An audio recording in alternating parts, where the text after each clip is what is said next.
আমিন। আমার বন্ধুগণ, হযরত ওমর ফারুক রাদিয়াল্লাহু তাআলা আনহুর জীবনে অসংখ্য অগণিত ঘটনা পাওয়া যায়। অর্ধ পৃথিবীর শাসনকর্তা হযরত ওমর ফারুক রাদিয়াল্লাহু তাআলা আনহু একবার তিনি গভীর রজনীতে পথ চলতেছেন। এক মহিলা তার একটা সন্তানকে দুধ পান করাচ্ছে না। হযরত ওমর ফারুক রাদিয়াল্লাহু তাআলা আনহু বাচ্চার ক্রন্দন শুনতেছেন, বলতেছেন, হে মহিলা, তুমি তোমার বাচ্চাকে দুধ পান করাও। মহিলা সে প্রেসিডেন্টকে চিনে না, সে তো বলতেছে একজন পথিক বলতেছে। ওই মহিলা হযরত ওমর ফারুক রাদিয়াল্লাহু তাআলা আনহুর কথাকে গুরুত্ব দিচ্ছে না। ওমর ফারুক রাদিয়াল্লাহু তাআলা আনহু দ্বিতীয়বার বলেন, হে মহিলা, সন্তান কাঁদতেছে, তোমার কি মায়া লাগে না? তুমি সন্তানকে কেন কাঁদাচ্ছ? তুমি তাকে দুধ কেন দেও না? মহিলা বলতেছে, ওমর ফরমান জারি করেছে, যতক্ষণ পর্যন্ত বাচ্চা দুধ না ছাড়বে ততক্ষণ পর্যন্ত সরকারি কোষাগার থেকে বাধা দেওয়া হবে না। এই জন্য আমি তাড়াহুড়া করতেছি যে আমার বাচ্চা যত তাড়াতাড়ি দুধ ছাড়বে তত তাড়াতাড়ি আমি উমরের রাষ্ট্রীয় কোষাগার থেকে আমি বাধা পাবো। হযরত ওমর ফারুক রাদিয়াল্লাহু তাআলা আনহু ওই মায়ের থেকে শিক্ষা গ্রহণ করে, ওই মায়ের ওই ঘটনাকে পর্যবেক্ষণ করে তিনি তার রাষ্ট্রের মধ্যে ফরমান জারি করলেন, আজ থেকে যেই বাচ্চা ভূমিষ্ঠ হবে সেই বাচ্চার জন্য রাষ্ট্রীয় কোষাগার থেকে বাধার ব্যবস্থা করা হবে। সুবহানাল্লাহ। এই ছিলেন রাষ্ট্রপ্রধান, কারণ তাদের অন্তরে কার ভয় ছিল? আল্লাহর ভয় ছিল। আল্লাহর ভয় থাকার কারণে তারা রাষ্ট্রীয় দায়িত্বগুলো তারা পেয়েছেন এবং যথার্থভাবে সেই রাষ্ট্রীয় দায়িত্বগুলো তারা পালন করেছেন। সম্মানিত উপস্থিতি, তাকওয়া, আল্লাহর ভয় যদি মানুষের অন্তরে থাকে তাহলে ওই মানুষ চুরি করতে পারবে না। আল্লাহর ভয় যদি মানুষের অন্তরে থাকে ওই মানুষ ডাকাতি করতে পারবে না। আল্লাহর ভয় যদি মানুষের অন্তরে থাকে ওই ব্যক্তি খাদ্যের মধ্যে ভেজাল দিতে পারবে না। আল্লাহর ভয় যদি মানুষের অন্তরে থাকে ওই ব্যক্তি মানুষের অধিকার হরণ করতে পারবে না। আল্লাহর ভয় যদি মানুষের অন্তরে থাকে তাহলে ওই ব্যক্তি কোনো মানুষের অধিকার হরণ করবে না, ঠিক না? এই জন্য আল্লাহর ভয় আমাদের অন্তরে পয়দা করতে হবে, ঠিক না? এখন যদি আমরা আল্লাহর ভয় আমাদের অন্তরে লালন করি, আমরা যদি তাকওয়ার ভিত্তিতে আমাদের জীবন পরিচালনা করি, তাহলে আমাদের ফায়দা কি হবে? গভীর মনোযোগ দিয়ে শুনুন। মহান রব্বুল আলামিন বলেন, ওয়ালাউ আন্না আহলাল কুরআন আমানু ওয়াত্তাকাউ লাফাতাহনা আলাইহিম বারুম মিনাস সামাই ওয়াল আরদ। আল্লাহু আকবার। মহান রব্বুল আলামিন বলেন, জনপদের লোকেরা যদি আল্লাহর প্রতি ঈমান আনে আর তাকওয়া ভিত্তিক যদি তাদের জীবন পরিচালনা করে, আল্লাহকে ভয় করে যদি তাদের জীবন পরিচালনা করে, তাহলে মহান রব্বুল আলামিন বলেন, আসমান আর জমিনের तमाम বরকতের দ্বার আল্লাহ রাব্বুল আলামিন তার বান্দাদের জন্য খুলে দিবে। সুবহানাল্লাহ। তাহলে দুনিয়ার বরকত, আসমানি বরকত, জমিনের বরকত পেতে হলে কাকে ভয় করতে হবে? আল্লাহকে ভয় করতে হবে। আল্লাহকে ভয় করে আপনার আমার জিন্দেগি পরিচালনা করতে হবে। তাহলে রব্বুল আলামিন তার বরকতের দুয়ার আমাদের জন্য খুলে দিবে। সুবহানাল্লাহ। অন্যত্র মহান রব্বুল আলামিন বলেন, ওয়া মান ইয়াত্তাকিল্লাহা ইয়াজআল লাহু মাখরাজা ওয়া মিন হাইসু লা ইয়াহতাসিব। যে ব্যক্তি আল্লাহকে ভয় করে জীবন পরিচালনা করবে, আল্লাহর ভয় নীতি অবলম্বন করে তাকওয়া ভিত্তিক জীবন পরিচালনা করবে, রব্বুল আলামিন রিজকের দ্বার তার জন্য খুলে দিবে। কোরআন থেকে তার জন্য রিজকের ফায়সালা হবে, সে অনুধাবন করতে পারবে না, সে টেরি পাবে না। সুবহানাল্লাহ। আমার বন্ধুগণ, তাকওয়া ভিত্তিক যদি আমাদের জীবন পরিচালনা করি তাহলে দুনিয়াতে বরকত আমরা হাসিল করতে পারবো, আরশে আজিমের নিচে আমরা ছায়া পাবো। আল্লাহ রাব্বুল আলামিন দুনিয়ার বিপদ মুসিবত থেকে আমাদেরকে মাহফুজ করবেন, হেফাজত করবেন, সর্বোপরি আমাদের কাঙ্ক্ষিত জান্নাত আমাদেরকে দিয়ে দিবেন। সুবহানাল্লাহ। সূরা নাবার মধ্যে মহান রব্বুল আলামিন বলেন, ইন্না লিল মুত্তাকিনা মাফাজা হাদাইকা ওয়া আ'নাবা ওয়া কাওয়াইবা আতরাবা। যারা আল্লাহকে ভয় করে, যারা তাকওয়া অবলম্বন করে, যারা আল্লাহকে ভয় করে জীবন পরিচালনা করে, তাদেরকে বলা হয় মুত্তাকি। আর মহান রব্বুল আলামিন মুত্তাকিদের জন্য জান্নাত রেখেছে। সুবহানাল্লাহ। ইন্না লিল মুত্তাকিনা মাফাজা। আল্লাহ রাব্বুল আলামিন বলেন, আমি মুত্তাকিদের জন্য সফলতা রেখেছি। সুবহানাল্লাহ। মুত্তাকির জীবন সফল। শুধু তাই না, ওয়া হাদাইকা ওয়া আ'নাবা। আমি মহান রব্বুল আলামিন মুত্তাকিদের জন্য জান্নাতের বাগান, জান্নাতের উদ্যান রেখেছি।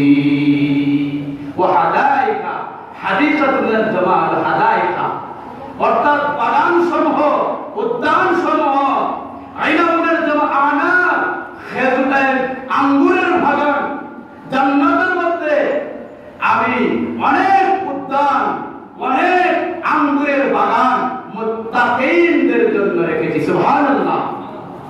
শুধু তাই নয়, ওয়া কাআসান দিহাকা, আমি সেখানে সুন্দর পানপাত্র মুত্তাকিদের জন্য অবধারিত করে রেখেছি। অর্থাৎ যারা মুত্তাকি, আল্লাহকে ভয় করে যাদের জীবন পরিচালনা করে, আল্লাহ রাব্বুল আলামিন জান্নাতে অগণিত অসংখ্য নিয়ামত তাদের জন্য রেখেছে। সুবহানাল্লাহ। আমার বন্ধুগণ, মহান রব্বুল আলামিন বলেন, ইন্নাল মুত্তাকিনা ফি জান্নাতিন ওয়া উয়ুন উদখুলুহা বিসালামিন আমিনিন। আল্লাহ রাব্বুল আলামিন বলেন, নিশ্চয় মুত্তাকিদের জন্য মহান রব্বুল আলামিন প্রশাবন ঝর্ণা জান্নাত অবধারিত করে রেখেছে এবং তাদের জন্য শান্তিময় নিরাপত্তা জান্নাত আল্লাহ রাব্বুল আলামিন মুত্তাকিদের জন্য অবধারিত করে রেখেছে। মহান রব্বুল আলামিন বলেন, উদখুলুহা বিসালামিন আমিনিন। তোমরা নিরাপত্তাশীল, সালাম মানে হলো নিরাপত্তা বেষ্টিত শান্তিময় জান্নাতের মধ্যে প্রবেশ করো। এই শান্তিময় জান্নাত মহান রব্বুল আলামিন মুত্তাকিদের জন্য রেখেছেন। আল্লাহ রাব্বুল আলামিন অন্যত্র বলেন, ইন্নাল মুত্তাকিনা ফি জান্নাতিন ওয়া নাঈম। নিঃসন্দেহে মহান রব্বুল আলামিন মুত্তাকিদের জন্য জান্নাত রেখেছেন, আর ওয়া নাঈম অসংখ্য অগণিত অফুরন্ত নিয়ামত মুত্তাকিনদের জন্য আল্লাহ রাব্বুল আলামিন অবধারিত করে রেখেছে। সুবহানাল্লাহ। তাহলে আল্লাহকে ভয় করে জীবন পরিচালনা করলে রাব্বুল আলামিন জান্নাত দেবেন, আর জান্নাতের অসংখ্য অগণিত নিয়ামত তার বান্দাদেরকে দিবেন। সুতরাং আমাদের সকল কাজ আল্লাহর ভয়ভীতির আলোকে হওয়া উচিত, ঠিক কিনা? আমার বন্ধুগণ, মহান রব্বুল আলামিন সূরা মুরসালাতের মধ্যে বলেন, ইন্নাল মুত্তাকিনা ফি যিলালিন ওয়া উয়ুন ওয়া ফাওয়াকিহা মিম্মা ইয়াশতাহুন। বিষয় মুত্তাকিদের জন্য ছায়াগেরা প্রশমনের ব্যবস্থা মহান রব্বুল আলামিন করে রেখেছেন এবং ওয়াফাওয়াকিহা ফাকিহাতুন এর জমাল ফাওয়াকিহা অর্থাৎ প্রাচুর্য ফলমূল যা বান্দা চাইবে আল্লাহ রাব্বুল আলামিন বান্দার জন্য অগণিত অফুরন্ত ফল ফলাদি জান্নাতে রেখে দিয়েছে সুবহানাল্লাহ। কার জন্য বরাদ্দ করেছেন?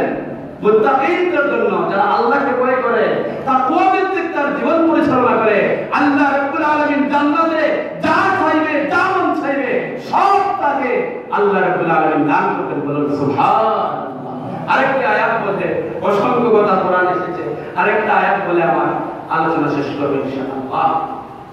মহান রব্বুল আলামিন সূরা জুমারের মধ্যে বলেন, ওয়াসিকাল্লাযীনা ইত্তাকাউ রাব্বাহুম ইলাল জান্নাতি যুমারা হাত্তা ইযা জাউহা ওয়া ফুতিহাত আবওয়াবুহা ওয়া ক্বালাত লাহুম খাযানাতুহা সালাম সালামুন আলাইকুম তিবতুম ফাদখুলুহা খালিদিন। মহান রব্বুল আলামিন বলেন, যারা আল্লাহকে ভয় করে তাদের জীবন পরিচালনা করবে, মহান রব্বুল আলামিন কিয়ামতের দিন তাদেরকে তলে তলে জান্নাতের দিকে নিয়ে যাবে। সুবহানাল্লাহ। যারা আল্লাহকে ভয় করবে তারা তলে তলে জান্নাতে প্রবেশ করবে। যখন তারা জান্নাতের দরওয়াজার কাছে চলে যাবে তখন জান্নাতের রক্ষীরা তাদেরকে সালাম দেবে, সালামুন আলাইকুম তিবতুম ফাদখুলুহা খালিদিন। জান্নাতের রক্ষীরা বলবে, তোমরা জান্নাতে প্রবেশ করো, সেখানে শান্তিময় চিরস্থায়ী জান্নাতে তোমরা বসবাস করো। সুবহানাল্লাহ। তাহলে আমার সব আলোচনা আমি একটা মুলাহাজাত বলি, শিক্ষা বলি। এই জন্য এতক্ষণ যা আলোচনা হয়েছে সেই আলোচনা থেকে শিক্ষা কি?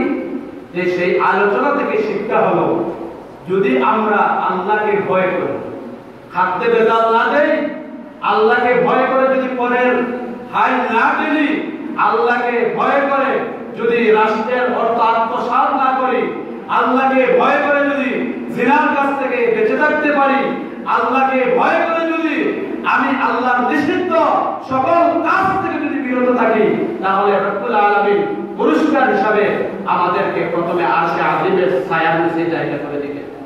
দুই নম্বর ফায়দা হলো, তাকওয়ার ফল হলো রব্বুল আলামিন আমাদেরকে দুনিয়ার বিপদ মুক্তি দিবেন। সুবহানাল্লাহ। তিন নম্বর ফায়দা হলো, তাকওয়া ভিত্তিক জীবন পরিচালনা করলে আল্লাহ রাব্বুল আলামিন বরকতের চাবি অর্থাৎ রিজকের চাবি তার বান্দাদের জন্য খুলে দিবেন। সুবহানাল্লাহ। চার নম্বর হলো, আল্লাহ রাব্বুল আলামিন ওই বান্দাকে সফলতা দান করবেন। বান্দার সবচেয়ে সফলতা হলো জান্নাত। ঠিক কিনা? সেই জান্নাত আমরা সবাই জান্নাত চাই কি চাই না? আমরা জান্নাত চাই। আল্লাহ রাব্বুল আলামিন আমাদেরকে কাঙ্ক্ষিত জান্নাত দিবেন, মানসম্মত জান্নাত দিবেন। আমি শেষে যে আয়াতগুলো আপনাদের সামনে পড়িয়ে শুনেছি, অসংখ্য অফুরন্ত শান্তিময় আল্লাহ রাব্বুল আলামিন আমাদেরকে জান্নাত দিবেন। সুতরাং আমি যে কথাগুলো বলেছি, আল্লাহ রাব্বুল আলামিন আপনাদেরকে আমাকে তাকওয়া ভিত্তিক আমাদের জীবনের সকল দিক বিভাগ, সকল সেক্টর, সকল কাজ পরিচালনা করার তৌফিক দান করুন। বলুন আমিন। ওয়া আখিরু দাওয়ানা আলহামদুলিল্লাহি রাব্বিল আলামিন। আসসালামু আলাইকুম ওয়া রাহমাতুল্লাহি